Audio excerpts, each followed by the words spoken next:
क्या आपने कभी सोचा है कि नाग पंचमी का यह पर्व आखिर क्यों मनाया जाता है? क्यों इस दिन नागों की पूजा की जाती है और क्या है इसके पीछे छिपा प्राचीन रहस्य? ऐसा कहा जाता है कि नाग पंचमी की शुरुआत कोई साधारण घटना नहीं थी। यह पर्व जुड़ा है सीधे महाभारत काल से, वो काल जब धर्म और अधर्म की भीषण टक्कर हो रही थी, जब पाप की आग में एक पूरा वंश भस्म होने जा रहा था। उसी समय जन्मी एक ऐसी कथा जो आज भी हमारे जीवन को सर्प भय, पाप और दुखों से मुक्त करने की शक्ति रखती है।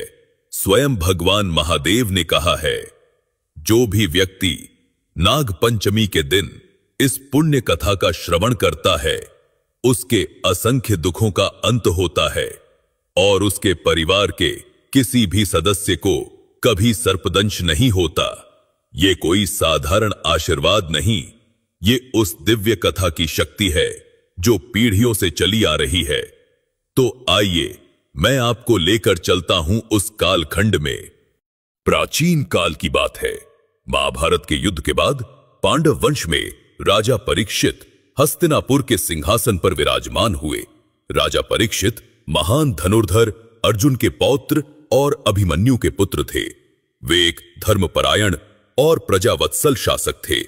आगे चलकर उन्हीं राजा परीक्षित की कथा नाग पंचमी पर्व की पौराणिक आधार बनी। एक दिन राजा परीक्षित आखेट के लिए वन में गए। दोपहर की गर्मी में प्यास से व्याकुल राजा को घूमते घूमते एक आश्रम दिखाई दिया। वहां तपस्वी ऋषि शमीक ध्यान मग्न होकर मौन साधना में लीन थे। राजा ने समीप जाकर विनम्रता से उन्हें प्रणाम किया और पानी की याचना की, पर ऋषि अपनी समाधि में इतने तल्लीन थे कि उन्होंने राजा की बात का कोई उत्तर नहीं दिया। परीक्षित ने कुछ देर प्रतीक्षा की और बार बार आग्रह किया, किंतु ऋषि शमीक ने आंखें नहीं खोली। यह देखकर राजा को लगा कि ऋषि उसका अनादर कर रहे हैं। लगातार उपेक्षित होने पर राजा परीक्षित को क्रोध आ गया। गुस्से में चारों ओर नजर घुमाते हुए उनकी दृष्टि एक मृत सर्प पर पड़ी। आवेश में आकर परीक्षित ने वो मरा हुआ सांप उठाया और अपमान स्वरूप ऋषि शमीक के कंधे पर डाल दिया। इसके बाद भी ऋषि ने कोई प्रतिक्रिया नहीं दी और पूर्ववत ध्यान में लीन रहे। राजा थोड़ी देर वहां रुके, फिर गुस्से में तमतमाए हुए महल लौट आए। जल्द ही उनका क्रोध शांत हुआ और उन्हें अपने किए पर पछतावा होने लगा। उसी आश्रम में एक शिष्य ने अपने गुरु शामीक के गले में मरा सर्प लटका देखा। यह दृश्य देखकर वो अत्यंत क्रोधित हो गया और पास ही दूसरे स्थान पर तपस्या कर रहे ऋषि शामीक के पुत्र श्रृंगी के पास दौड़ गया। शिष्य ने ऋषिपुत्र श्रृंगी को सारी घटना बताई। राजा परीक्षित ने आपके पिता के साथ ऐसा घोर अपमान किया है। श्रृंगी मुनि ये सुनते ही आग बबूला हो गए। युवा श्रृंगी स्वयं तपस्वी और तेजस्वी थे, पर स्वभाव से अत्यंत क्रोधी भी थे। अपने पिता का अपमान सुनकर उनका क्रोध 7वें आसमान पर जा पहुंचा। तिल मिलाकर उन्होंने हाथ में जल लेकर राजा परीक्षित को भयंकर शाप दे डाला। श्रृंगी ने क्रुद्ध स्वर में घोषणा की, जिस दुष्ट राजा ने मेरे तपस्वी पिता का अनादर किया है, वह ठीक 7वें दिन तक्षक नाम के नाग द्वारा डसा जाएगा और उस नाग के विष से उसकी मृत्यु निश्चित है। कुछ समय बाद ऋषि शमीक अपने ध्यान से जागे। उनके गले में मृत सांप देखकर वे विषाद में डूब गए। आश्रम के शिष्य ने उन्हें सारी घटना और श्रृंगी द्वारा दिए गए शाप के बारे में बताया। यह सुनकर ऋषि शमीक चिंतित हो उठे। उन्होंने व्यथित होकर पुत्र श्रृंगी से कहा, वत्स, क्रोध में आकर तुमने बहुत कठोर शाप दे दिया। राजा परीक्षित ने भूल अवश्य की, पर वे मूलतः धर्मात्मा राजा हैं। तुम्हारे शाप से एक धर्मपरायण राजा का जीवन समाप्त हो जाएगा। ऋषि शमीक अपने पुत्र की इतनी तीव्र प्रतिक्रिया से दुखी थे, क्योंकि परीक्षित मूलतः बुरे राजा नहीं थे, किंतु अब श्राप तो दिया जा चुका था, उसे बदला नहीं जा सकता था। ऋषि शमीक ने तुरंत अपने एक शिष्य को राज दरबार भेजा ताकि राजा परीक्षित को इस श्राप की सूचना मिल सके। शिष्य ने महल पहुंचकर बताया कि 7 दिनों बाद महाराज को तक्षक नाग डसने वाला है। जब राजा परीक्षित को पता चला कि ऋषि पुत्र श्रृंगी ने उन्हें तक्षक नाग द्वारा मृत्यु का श्राप दे दिया है, तो वे स्तब्ध रह गए, मानो उनके पैरों तले जमीन निकल गई हो। क्षण भर में उनका क्रोध जाता रहा और हृदय पछतावे से भर गया। उन्हें महसूस हुआ कि क्रोध में आकर उन्होंने बहुत अनुचित कार्य कर डाला। अब उनके जीवन के केवल 7 दिन शेष थे। श्राप मिलने के बाद राजा परीक्षित ने तय किया कि वे अपने शेष दिन प्रभु भक्ति और आत्मचिंतन में बिताएंगे।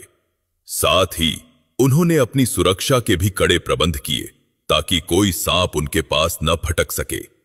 राजा ने एक ऊंचे स्तंभ जैसे महल के सबसे ऊपरी बंद कक्ष में निवास बनाया। चारों तरफ चौकस पहरेदार तैनात थे और आदेश था कि एक छोटा सा जीव भी भीतर न आने पाए। राजा के भोजन पानी को भी कई चरणों में जांचने के बाद ही उनके पास पहुंचाया जाता था।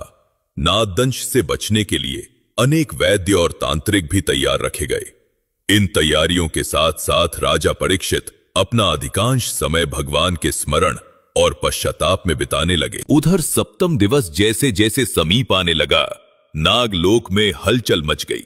राजा को मिले शाप को सत्य करने के लिए स्वयं नागराज तक्षक को आगे आना था। नियत समय पर तक्षक नाग अपने लक्ष्य की ओर चल पड़ा। मार्ग में उसकी भेंट एक तपस्वी ऋषि कश्यप से हुई, जो अपने मंत्र बल से राजा परीक्षित की रक्षा करने हस्तिनापुर जा रहे थे। तक्षक ने अपनी विष शक्ति का प्रदर्शन करके पास के एक हरे भरे बट वृक्ष को पल भर में डंस कर राख कर दिया। ऋषि कश्यप ने तुरंत अपने मंत्रों से उस जले हुए वृक्ष को फिर से हरा भरा कर खड़ा कर दिया। यह देख तक्षक चकित हुआ, पर उसने राजा को शाप से बचाने के ऋषि के प्रयास को नाकाम करने की ठान ली। तक्षक ने ढेर सारा धन देकर ऋषि कश्यप को लौटा दिया ताकि वे राजा परीक्षित की रक्षा न कर सके। अब नागराज तक्षक बिना किसी बाधा के हस्तिनापुर पहुंच गया। महल के निकट पहुंचकर उसने एक नई चाल चली। तक्षक ने स्वयं को एक छोटे से कीट का रूप दे लिया और पास के बगीचे में एक पके आम के फल के भीतर जा छिपा। पहरेदारों ने उस फल को साधारण फल समझकर टोकरी सहित महल के भीतर जाने दिया। उधर 7वें दिन के अंतिम पहर में राजा परीक्षित को लगा कि अब संकट टल गया है और शाप का समय बीतने वाला है। वे कुछ निश्चिंत होने ही लगे थे कि तभी सेवक ताजे फलों की टोकरी लेकर उनके कक्ष में पहुंचे। राजा परीक्षित ने एक आम उठाकर जैसे ही काटने का प्रयास किया, उस फल में से अचानक एक छोटा कीड़ा निकलकर भूमि पर गिरा। पल भर में वो कीड़ा एक भयंकर विशाल सर्प में बदलने लगा। देखते ही देखते नागराज तक्षक अपनी पूरी क्रोधपूर्ण भयावहता के साथ राजा के सामने प्रकट हो गया। राजा परीक्षित ये भयावह दृश्य देखकर समझ गए कि ऋषि का शाप अटल था। उन्होंने हतप्रभ होकर परमात्मा का नाम लिया और अपने अंत को निकट देखा। अगले ही क्षण तक्षक बिजली जैसी तेजी से लपका और उसने राजा परीक्षित को डस लिया। जहर का असर तुरंत फैल गया। राजा परीक्षित तक्षक के दंश से तड़पने लगे और कुछ ही क्षणों में उनका जीवन अंत हो गया। महल में हाहाकार मच गया। रक्षक तलवारें लेकर तक्षक पर प्रहार करने दौड़े, किंतु वो फुर्ती से फुफकारता हुआ खिड़की से बाहर अंधकार में ओझल हो गया। इस प्रकार ठीक 7वें दिन ऋषि का शाप फलित हुआ और नागराज तक्षक के विष ने राजा परीक्षित का अंत कर दिया। पूरे हस्तिनापुर में शोक की लहर दौड़ गई। प्रजा अपने प्रिय राजा की ऐसी दुखद मृत्यु से स्तब्ध और भयभीत थी। राजा परीक्षित अपने पीछे एक पुत्र छोड़ गए थे, राजकुमार जन्मजय। पिता की मृत्यु के बाद नवयुवक जन्मजय का राज्याभिषेक किया गया। वो अपने पिता की दुखद मृत्यु से अंदर तक मर्माहत था। अपने पिता की चिता के सामने ही उन्होंने क्रोध और शोक में प्रतिज्ञा ली, मैं नाग जाति का समूल नाश करके ही पिताजी का बदला पूरा करूंगा। उनकी आंखों में क्रोध के आंसू जल रहे थे। राजा बनते ही जन्मजय के मन में प्रतिशोध की ज्वाला धनकने लगी। राज दरबार में जन्मजय ने अपने गुरुओं और ब्राह्मण मंत्रियों से परामर्श किया कि नागों को समाप्त करने के लिए क्या किया जाए। तब अनुभवी पुरोहितों ने सुझाव दिया कि एक विशाल सर्प यज्ञ किया जाए, जिसमें मंत्र बल से सभी नाग बलपूर्वक अग्नि में खींचे चले आएंगे और भस्म हो जाएंगे। यह सुनकर राजा जन्मजय ने अपने पिता के हत्यारे नागों से बदला लेने के लिए तुरंत महायज्ञ के आयोजन का आदेश दे दिया। देश भर से श्रेष्ठ वेद पाठी ब्राह्मणों को इस यज्ञ में आमंत्रित किया गया। राजधानी के बाहर एक विराट यज्ञ मंडप बनाया गया, जिसके मध्य में एक बड़ा हवन कुंड स्थापित हुआ। उसमें प्रचंड अग्नि प्रज्वलित की गई। राजा जन्मजय स्वयं वेदी पर बैठे और आहुति देने लगे। चारों ओर वेद मंत्रों का उच्चारण गूंज उठा। मंत्रों की शक्ति से चमत्कारिक घटनाएं घटने लगी। यज्ञ कुंड की आग में मानो अदृश्य चुंबकीय आकर्षण उत्पन्न हो गया। दूर जंगलों, बिलों और धरती के कोने कोने से सर्प उस अग्निकुंड की ओर खिंचकर उड़ने लगे। देखते ही देखते सैकड़ों नाग आकाश और भूमि दोनों मार्गों से हवन कुंड की लपटों में गिरते ही भस्म होते गए। यज्ञ की अग्नि तेज से तेजतर होती गई और असंख्य सर्पों के जलने से उठता काला धुआं आकाश में छा गया। नागों के जलने से उनकी दर्दनाक फुफकार और तड़प की चीख जैसी ध्वनियां यज्ञ स्थल पर गूंज उठी, जिन्हें सुनकर वहां उपस्थित लोगों के रोंगटे खड़े हो गए। इस महायज्ञ से संपूर्ण नागवंश विनाश के कगार पर आ पहुंचा।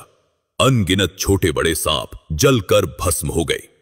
राजा जन्मजय ये भयावह दृश्य देखकर भीतर ही भीतर संतोष अनुभव कर रहे थे कि उनके शत्रुओं का अंत हो रहा है।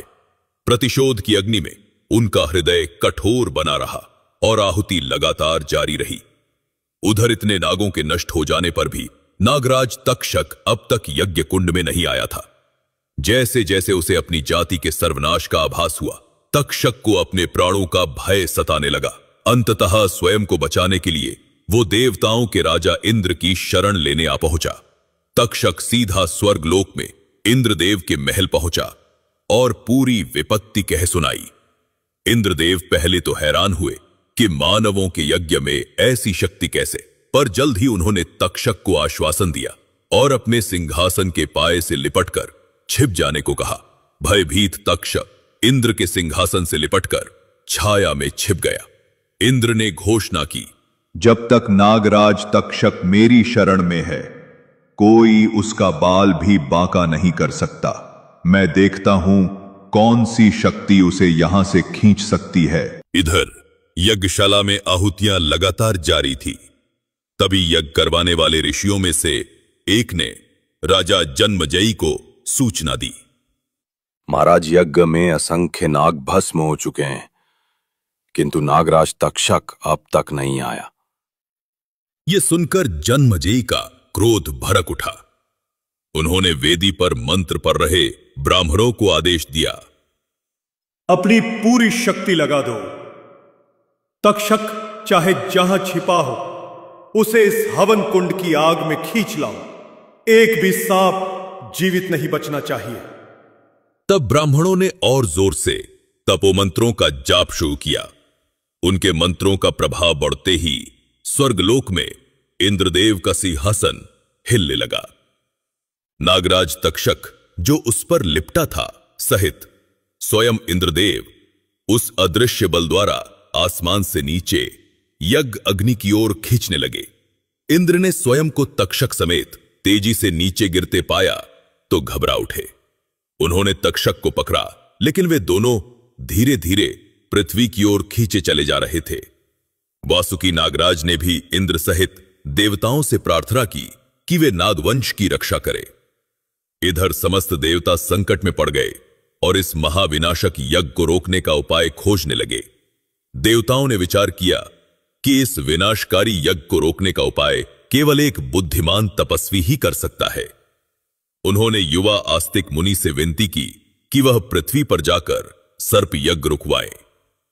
आस्तिक मुनि एक विवेकशील एवं तेजस्वी ब्राह्मण थे, जिनकी माता नागराज वासुकी की बहन एक नाग कन्या थी और पिता एक तपस्वी ऋषि थे। इसलिए आस्तिक को नागों पर आने वाले संकट अभान था और राजा को समझाने के लिए आवश्यक ज्ञान व विनम्रता भी। आस्तिक मुनि देवताओं का आग्रह स्वीकार कर यज्ञ मंडप के द्वार पर आ पहुंचे।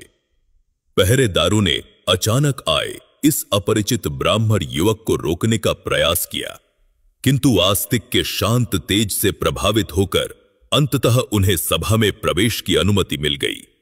यज्ञशाला के भीतर उस समय हवन कुंड की लपटें ऊंची उठ रही थी और वेद मंत्रों का घोर उच्चारण गूंज रहा था। ऐसे में किसी बाहरी की आवाज सुनाई देना असामान्य था। तभी आस्तिक ने ऊंचे स्वर में राजा जन्मजेय को प्रणाम करके कहा, महाराज, मुझे आपके महान सर्पयज्ञ के दर्शन की इच्छा थी, इसलिए दूर से यहां उपस्थित हुआ हूं।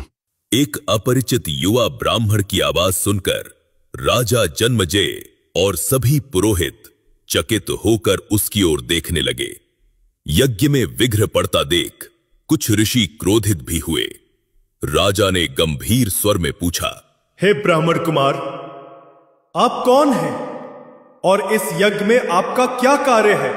आस्तिक ने हाथ जोड़कर विनम्रता से उत्तर दिया, राजन, मैं एक तुच्छ ब्राह्मण हूं जो ज्ञान की खोज में स्थान स्थान पर भ्रमण करता है। मैंने आपके महायज्ञ की महिमा सुनी तो खुद को यहां आने से रोक नहीं सका। कृपा करके मेरे आने को क्षमा करें और अपना आशीर्वाद दें। राजा जन्मजेय ने आस्तिक की मधुर वाणी और विद्वत्ता से प्रसन्न होकर कहा, कुमार, आपका स्वागत है।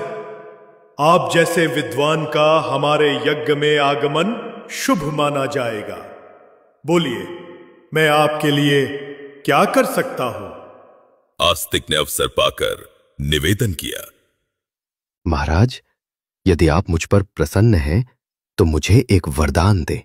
जन्मजेय ने उदारता से सहमति देते हुए कहा, निश्चय ही मांगो ब्राह्मण देव। तब आस्तिक मुनि ने विनीत स्वर में प्रार्थना की, राजन, कृपा करके ये सर्पमय यज्ञ यहीं समाप्त कर दीजिए। बस यही वरदान मुझे दीजिए। यह सुनते ही राजा जन्मजेय सहित पूरी सभा स्तब्ध रह गई। कुछ क्षण के लिए किसी के मुख से शब्द नहीं निकला। राजा को स्वयं अपने कानों पर विश्वास नहीं हुआ। फिर उन्होंने आश्चर्य और क्रोध मिश्रित स्वर में कहा, ब्राह्मण कुमार, तुम मुझसे क्या मांग रहे हो? मेरे पिता की हत्या करने वाले नागों के संहार के लिए ही तो मैं ये यज्ञ कर रहा हूं। तुम्हें जो भी धन, कौ, भूमि या विद्या चाहिए वो मांग लो, परंतु यज्ञ रोकने को मत कहो। आस्तिक ने शांत किंतु दृढ़ स्वर में उत्तर दिया, महाराज, मुझे आपकी धन संपदा में कोई रुचि नहीं। मैं तो समाज के कल्याण हेतु ये वरदान मांग रहा हूं। नाग भी ब्रह्मा की सृष्टि का अभिन्न हिस्सा है। प्रतिशोध की आग में समस्त नागवंश का सर्वनाश करना उचित नहीं है। कृपा करके मेरे आग्रह को स्वीकार करें। राजा जन्मजेय इस अनूठे अनुरोध से धर्म संकट में पड़ गए। एक ओर पिता की मृत्यु का प्रतिशोध था, तो दूसरी ओर एक ब्राह्मण को दिया हुआ वचन।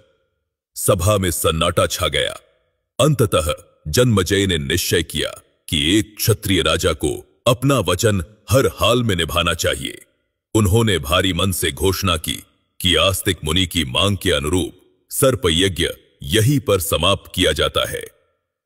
राजा का आदेश मिलते ही मंत्रोच्चार थम गया। हवन कुंड की प्रज्वलित आग को शांत करने की प्रक्रिया शुरू कर दी गई।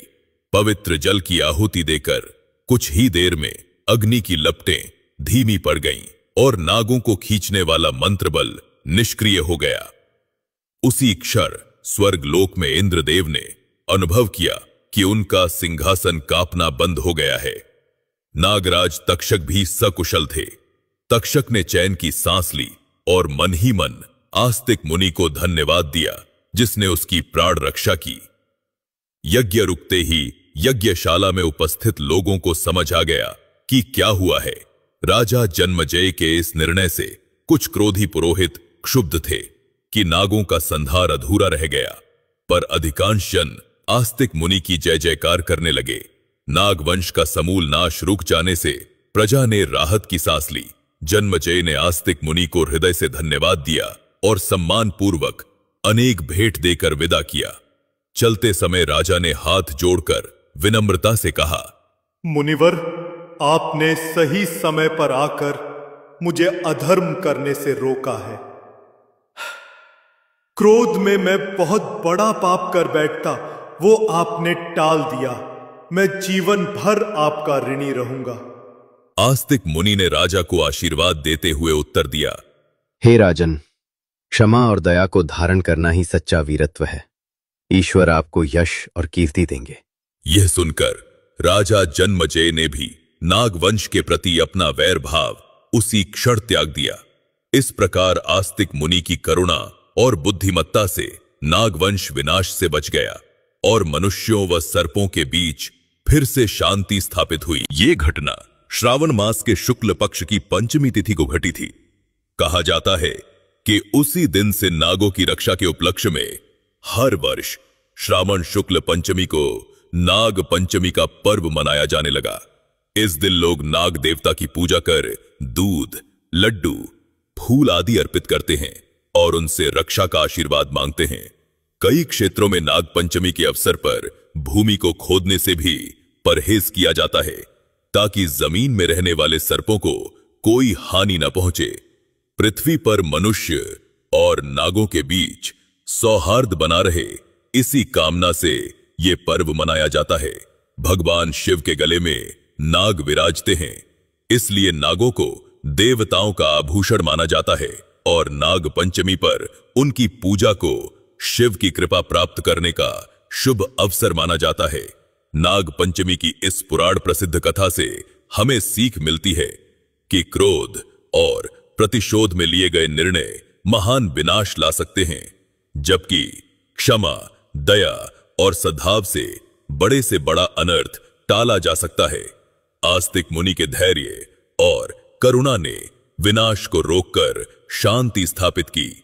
आज भी नाग पंचमी के दिन नागों का पूजन कर मानव उनके प्रति कृतज्ञता और सह अस्तित्व का संदेश देता है। तो दोस्तों, उम्मीद है आपको यह कथा पसंद आई होगी। वीडियो को लाइक जरूर करें और कमेंट में जय नाग देवता, हर हर महादेव अवश्य लिखें। साथ ही चैनल को सब्सक्राइब करना न भूलें।